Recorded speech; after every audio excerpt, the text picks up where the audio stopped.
Hello and welcome to Weird Around Illinois. We know that a lot of you really like this podcast, and we thank you for that. But there are many of you who might be listening to this for one reason or another who don't like this podcast. Let your feelings be known. So we're going to delve into that a little bit by addressing our hate mail. Let's listen to it and let's get weird. Before we get started, I just wanted to kind of give a general overview here of a couple things.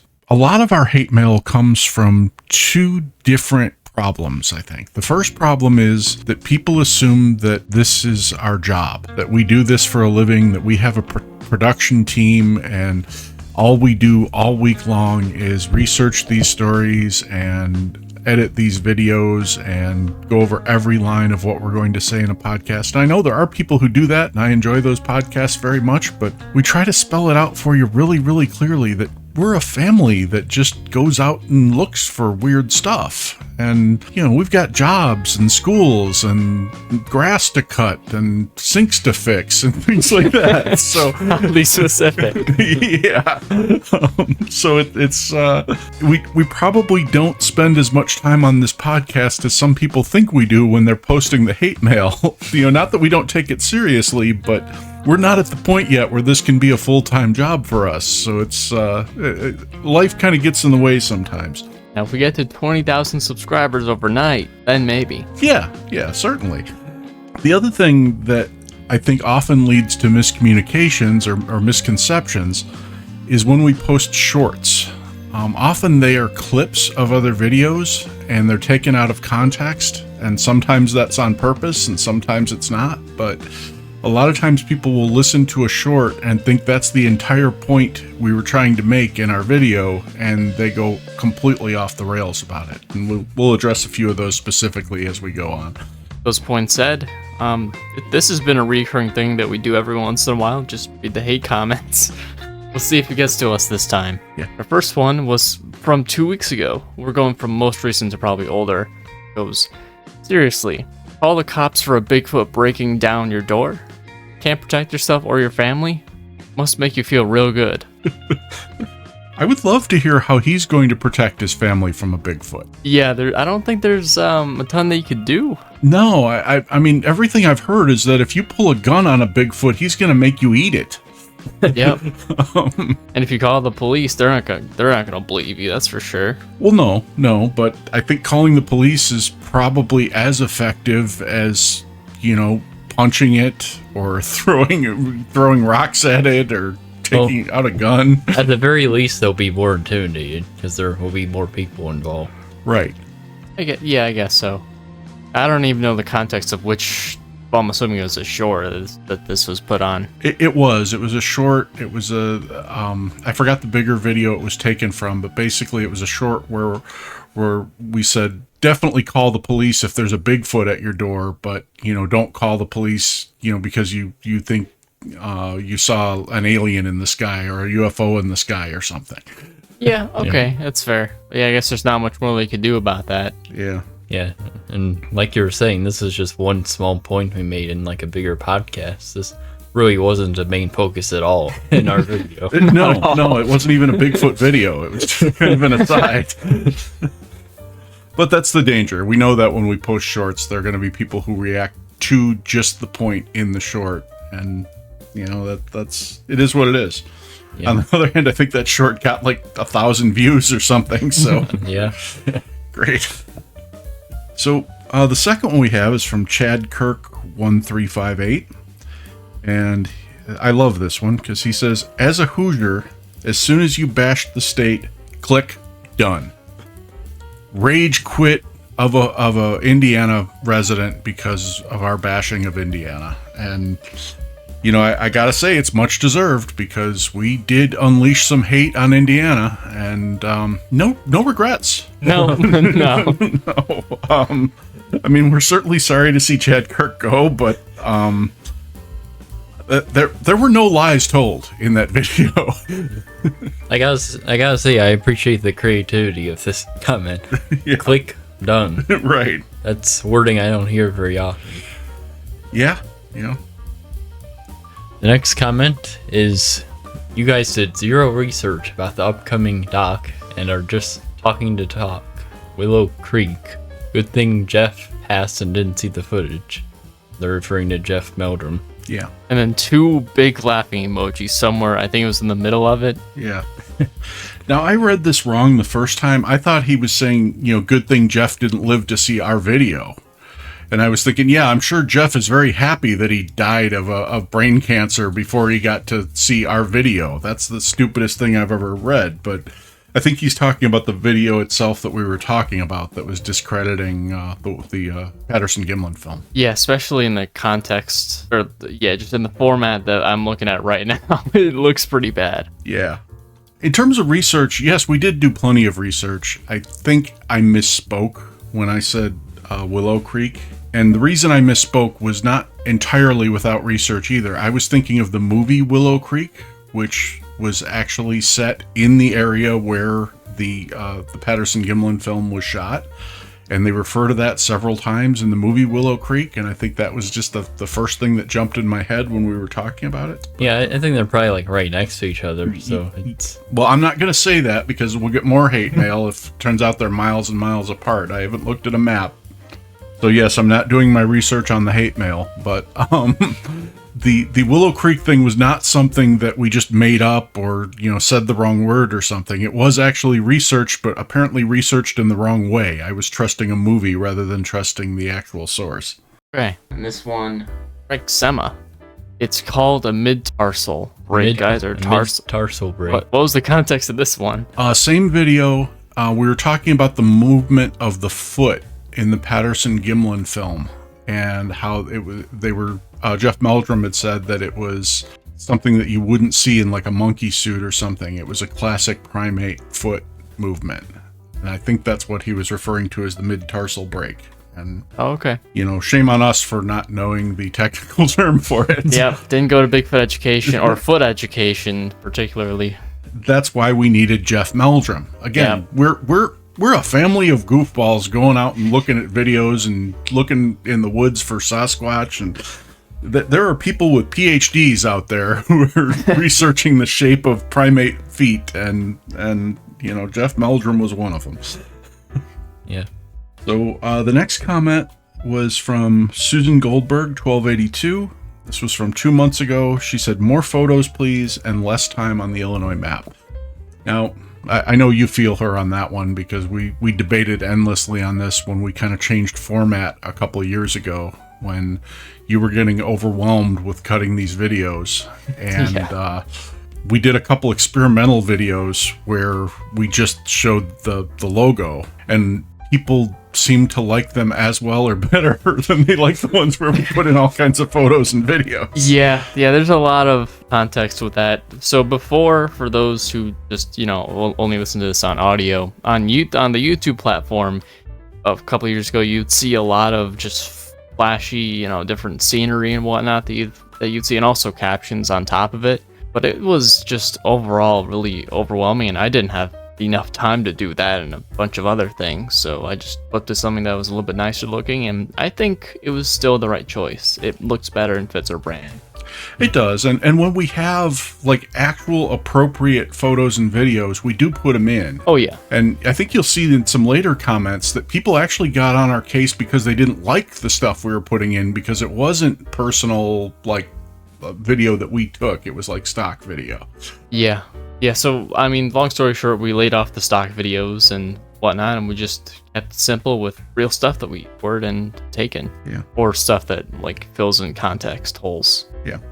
And again, a lot of our listeners never see it anyway because they're listening on other platforms. Yeah.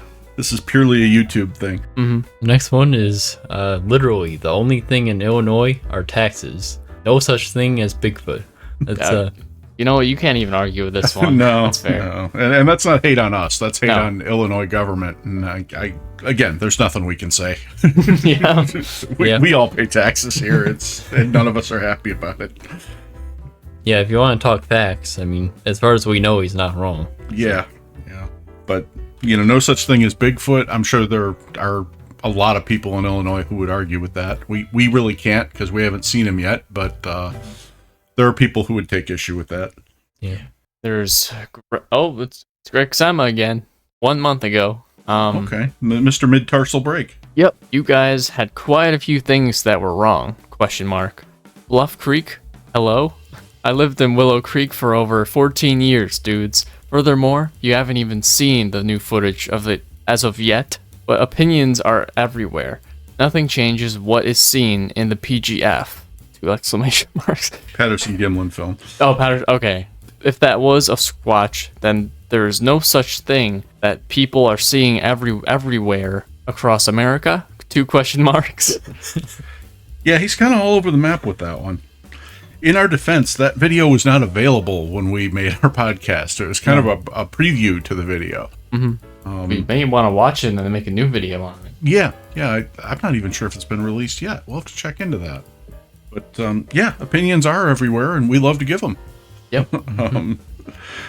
And I believe we discussed the very idea that he brought up, which is, the idea that does not seeing, or does the fact that Patterson Gimlin film may not be real affect what people are seeing around America? And I think our general consensus was probably not. If Bigfoot is real, and that one film isn't going to prove it one way or the other, especially for the thousands of people who claim to have seen it personally. Yeah, a lot of the people who've claimed to see it have said like they haven't even seen the film before that. Right. Yeah. So I've got one from One Day at a Time, J1P, from 3 months ago. They said, I want to know how they can travel at hypersonic speed with no sonic boom and are completely silent. Is our concept of the laws of physics that far off? Again, I don't think they were taking issue with us. I think they were just asking a question about, the unusual portal movements of Bigfoot or Dogman. And a lot of people actually commented on that and tried to explain the idea of portals and everything and how that would work. But I can understand being a little confused because, knowing our physics, you can't move that fast without creating a sonic boom. But I think we were throwing forth the idea of traveling without moving, basically stepping through a portal and instantly appearing somewhere else or moving through dimensions. Okay. Yeah, it's a worthy question. Yeah. Next one is from 808 Big Island 4 months ago. The island visitors are here for thousands of years. The alien visitors. The alien visitors. Yeah. Your theory falls flat. I don't even know specifically which theory he's talking about. We've thrown a lot of them out there. Well, probably some Hollow Earth theory with lizards living underneath us. Yeah, maybe. So is he repeating our theory that the alien visitors are here for thousands of years, or is he saying that alien visitors have been here for thousands of years, therefore our theory falls flat? I don't fully understand. I don't know. Well, at any rate, we have thrown forth theories that there have been aliens here for thousands of years, and we've thrown forth theories that there are no aliens, and we've thrown forth theories that the aliens have been here for about 50 years. So pick the one you like. Yeah. We don't particularly believe in any of them. Kind of confused by them all together. Yeah, we're looking for proof on any of them. Right now, any theory is as good as any other because nobody has proven anything. Yeah. So from Shebed doesn't care or something like that. You should use AI for narration. Your narration is horrid. Well, I feel like that would truly suck even more. Yeah, I take that one personally because I think I talk more than anybody on this, so I'm probably the one they refer to as the narrator. Yeah, but you'd rather hear some enthusiasm than the Dogman faced the human named Jeremy for 2 hours straight. I mean, I've watched plenty of those videos and I just feel like they're not authentic or fun at all. Yeah. If this person really loves AI narration, I recommend watching a couple of cryptid movies on Tubi. Yeah. Bigfoot is real. Bigfoot likes to be in the woods. Bigfoot is tall. Bigfoot is hairy. Yeah. Or watch our video with AI narration. That's another good one. Yes, we did actually have one of those. Yeah. I forgot about that. That's funny. Yeah. And then we've got from Anthony Bluguras. If a gun doesn't work, why would you try a knife? That's a fair question. I guess a knife can create more area of damage, unless you're talking about like a shotgun or something with, a wide spread. My assumption has always been on Dogman or Bigfoot, the problem with guns is the puncture wound is too small. the skin is too coarse, and the muscle is too coarse, and the bullet isn't making enough of a hole when it penetrates. Whereas a nice big sharp knife, you might be able to get in and slice a little bit and actually have a fighting chance to do some damage. But I could be wrong. I don't know. If you're close enough that you can use a knife, you've already got problems. Yeah, probably. If we're talking about Dogman or even and Bigfoot, yeah, you're not good chances there. Yeah. It's 6 of one, half dozen of the other at this point. You probably do as much damage with a spoon at that point. Next one is by Sway J 5495 5 months ago. It's not known in a bunch of cultures. It's specific regions: Pacific Northwest and Great Plains, and some of the Great Lake region. Get your facts straight. Another complaint about your directions, whatnot. Yeah, well, I believe this was specifically about Bigfoot. Okay, if it's just the Pacific Northwest, the Great Plains, and some of the Great Lakes region, where does the Bigfoot down in Folk County, Arkansas fit in? Or the one down in Texas and Oklahoma? Or the skunk ape down in Florida? Or the yowie in Australia and New Zealand? The yeti in China and Nepal? I mean, this creature is across a bunch of cultures. Yeah. So Goes under like a billion different names, so I've heard. Yeah, so get your facts straight. B-Waste 4C6GH from 5 months ago. So much information. It like you just making up, lol. 3 laughing emojis, by the way. It's even bigger on the screen, but I think it was reasonable size before. Mm-hmm. Actually, you should revise your Neanderthal height from Neanderthal skeletal remains of Neanderthal and Heidelbergensis suggest height of 6'6" to 7 feet tall. 3 more laughing emojis on top of that. Yeah, well, I mean, I will admit, sometimes we do just make stuff up if there's no information out there, but this was a case where we did actually do some research, and every source I saw said that Neanderthals were actually considerably smaller than modern humans. They were a good foot tall or foot shorter than us in most cases, which kind of makes sense because if you look at it, humans have been getting taller decade after decade. So it would stand to reason that earlier versions of us would have been even smaller. But if he has another source that says that Neanderthals were bigger, I say we let the experts argue it out and let them come to whatever conclusions they want. But we've got our source, he's got his, and they're at odds. Yep. All right, so that will wrap up the first half of our hate mail because we have so much that we couldn't fit it into one video, even in the last year and a half. But don't worry, there will be more. Probably in a couple weeks, the second part will be out, so it'll be on screen if it is out. So click on screen. Thank you for listening. Thank you for subscribing, and we will be bringing you more hate in the very near future.